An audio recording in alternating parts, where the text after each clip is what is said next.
nombre es Frexia Stefanich Badías Plana.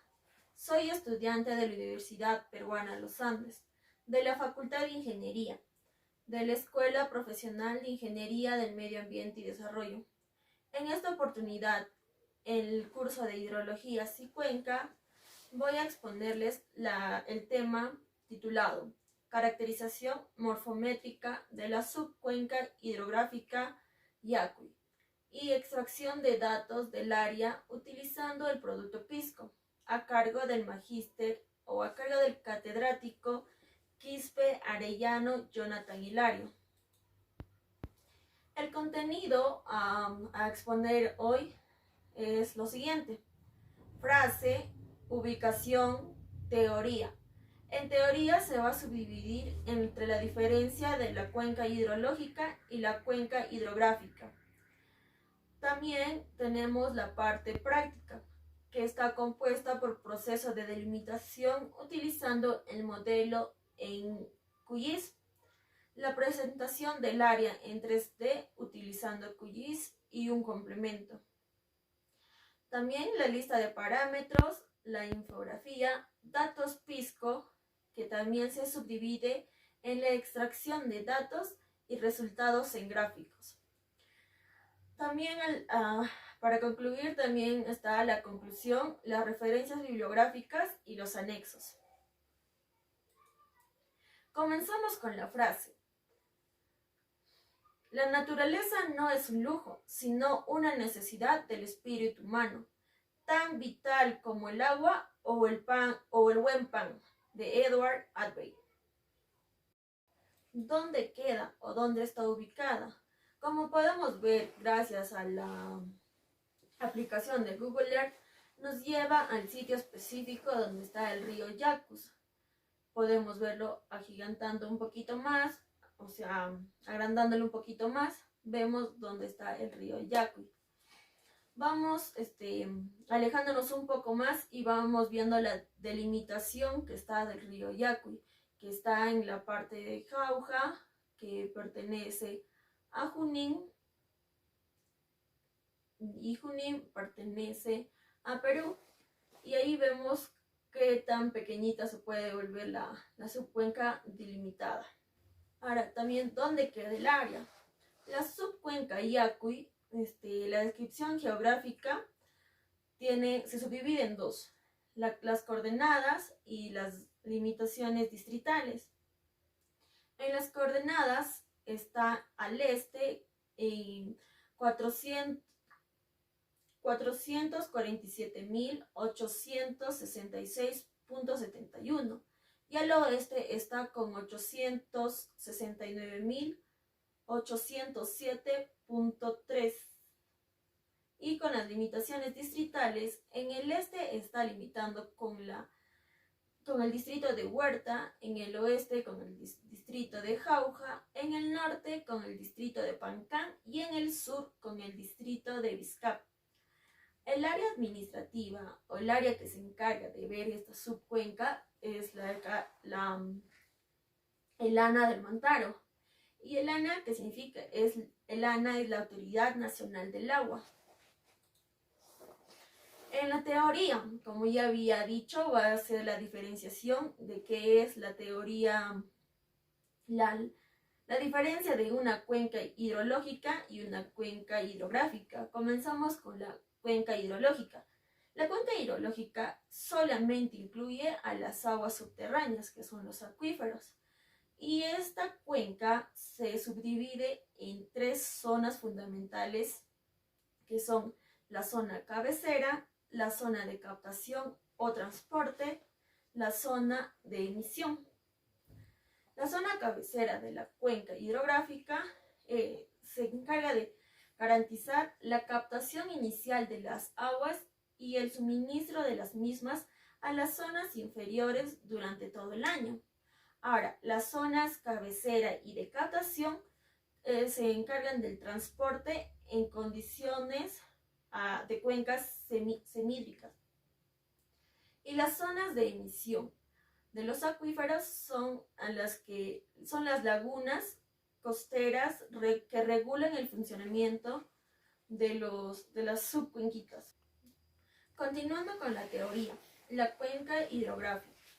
La cuenca hidrográfica exclusivamente se refiere a las aguas superficiales. Las aguas superficiales pueden ser ríos, lagos, lagunas y entre otros.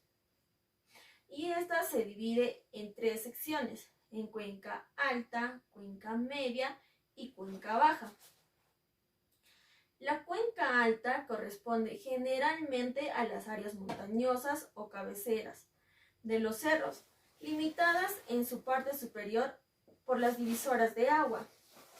La cuenca media es donde se juntan las aguas recogidas en las partes altas y donde los ríos principalmente mantienen el cauce definido.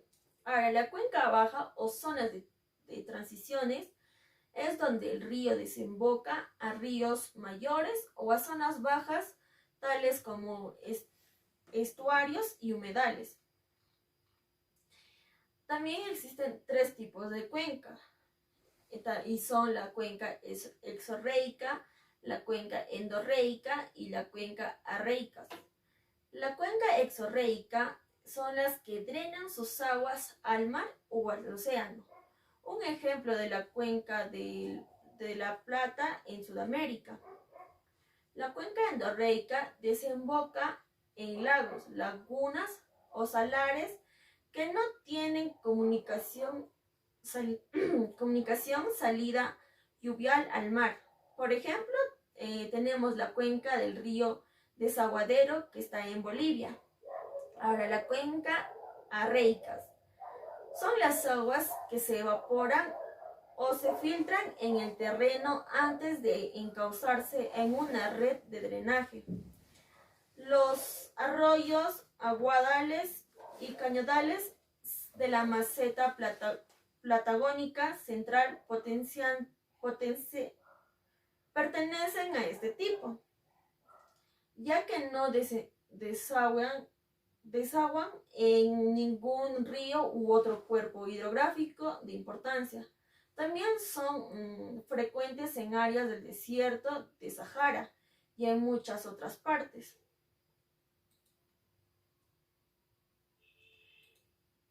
En la práctica tenemos al QGIS. Para poder utilizar el QGIS tenemos que bajar tanto las cartas geográficas y el shape de Alos Pulsar, y también tenemos la facilidad de bajar de GPS Perú. Continuando con el QGIS, ya ni bien tenemos bajada el shape, ponemos a practicar o a procesar la delimitación al QGIS. Una vez delimitada la cuenca o la subcuenca, nos podemos ir al hidrocal. El hidrocal nos va a dar todo lo que son las medidas del área, el kilometraje, el perímetro y todo lo demás, para poder hacer así, poder tener unos datos específicos con más exactitud. La delimitación, como ya les decía anteriormente, teniendo ya el shape, podemos delimitar.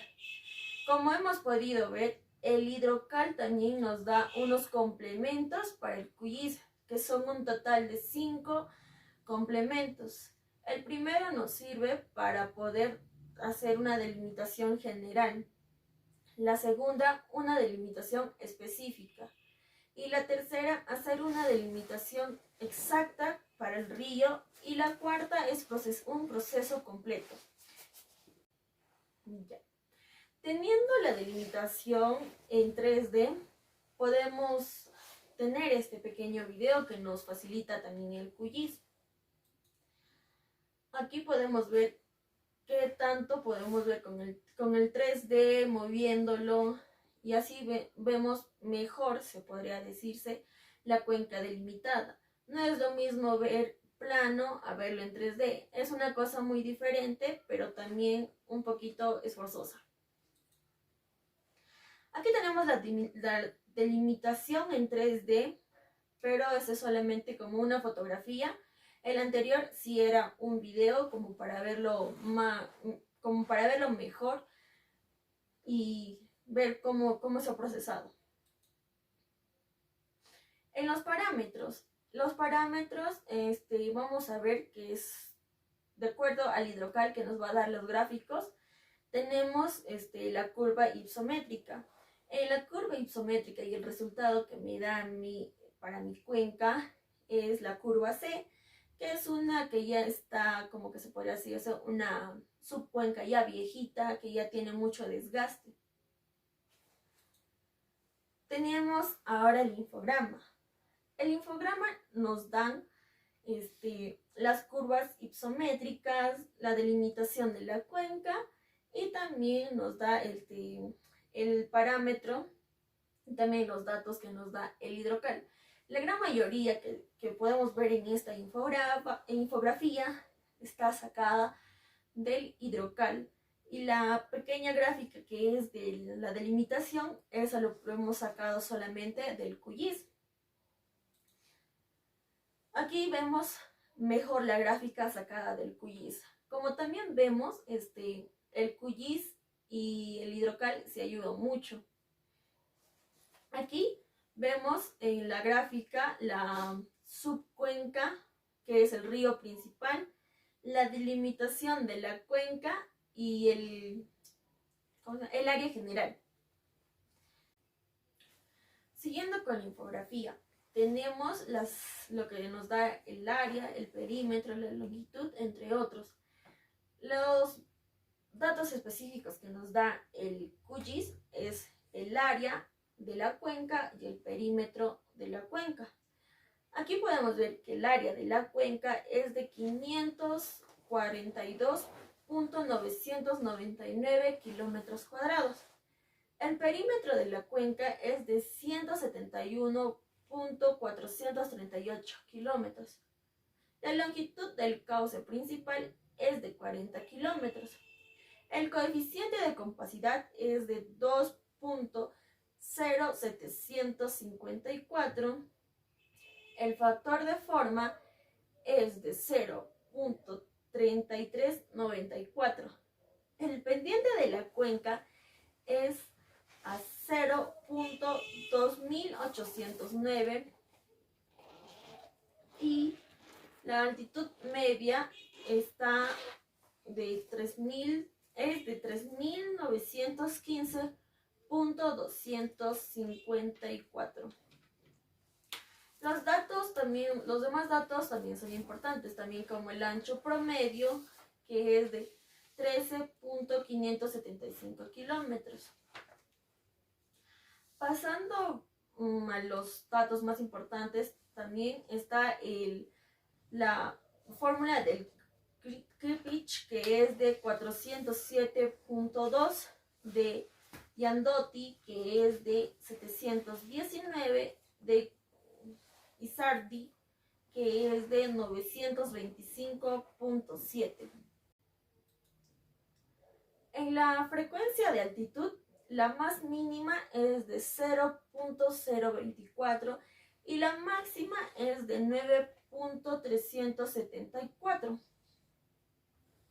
Siguiendo con la infografía, así como ya les decía anteriormente, la curva isométrica que me da el hidrocal es una curva que es la tercera curva, que es la curva C, que se podría decirse, como ya dije, es una curva, es una subcuenca ya muy viejita, ya muy desgastada, muy antigua, como se podría decirse.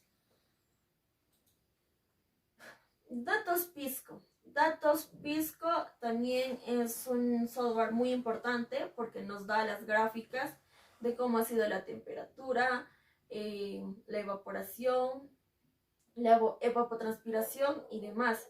Acá en el datos Pisco también es muy importante el QGIS, porque gracias al QGIS sacas la delimitación y algunos cuantos datos más para que puedas procesar datos Pisco.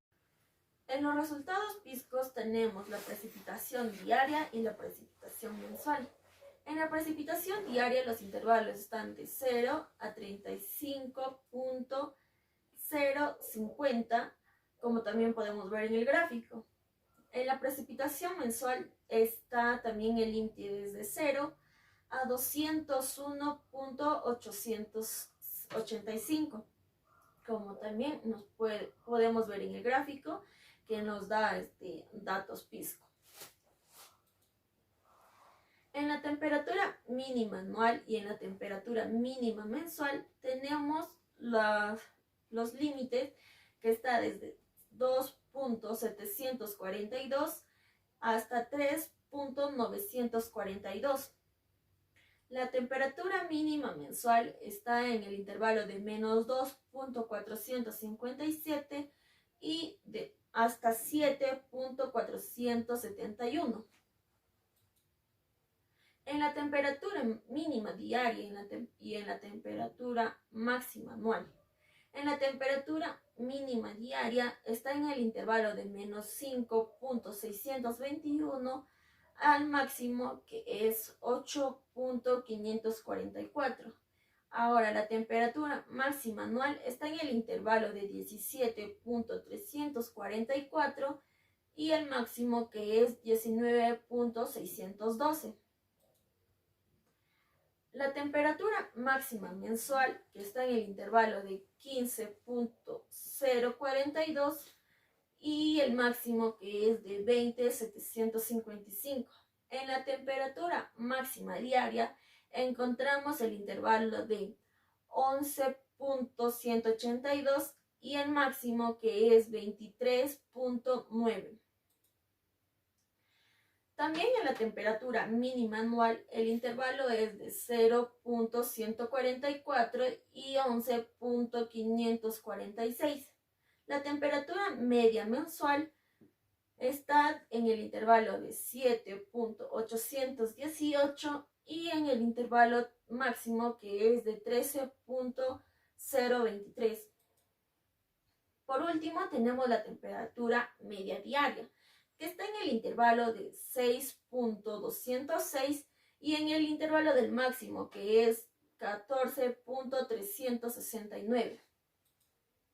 A las conclusiones que yo he podido llegar es que el QGIS nos permite hacer una delimitación exacta de una cuenca, subcuenca o una microcuenca. También he llegado a la conclusión que los datos PISCO nos dan los parámetros morfológicos exactos para poder conocer un poco más lo que es la cuenca o la subcuenca. Las referencias bibliográficas, he utilizado páginas web y software. También tenemos los anexos y eso sería todo. Gracias por la atención prestada y que tengan un buen día.